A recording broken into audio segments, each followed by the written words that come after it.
Panginoon, narito ako hindi bilang pari, kundi isang taong makakasalanan, isang taong pagod at naguguluhan. Matagal ko na kayong pinaglingkuran, itinuro ko iyong mga salita, pinagsabihan ko ang mga nakasalanan. Pinairal ang iyong batas sa bayang ito, ngunit sa puso ko may bumakubag. May tanong na hindi ko masagot. Ginawa ko naman ang tama, di ba? Ngunit bakit?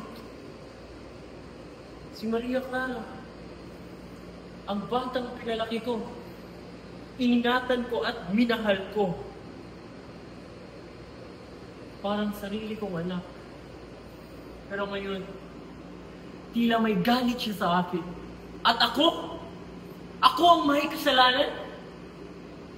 Ginawa ko ang lahat para protektahan siya. Pero sa sobrang bit ko, tila nasakal ko siya. Sa halip na gabayan ay hindi ko kontrolin.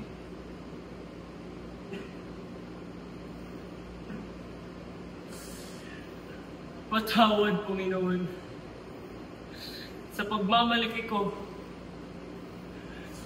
sa pag-aakalang kaya kong baguhin ang kapalaran ng ibang sa pamagitan ng takot at galit. Tulungan mo ako makita ang aking pagkakamali. Bago ka tuluyang mawala ang lahat,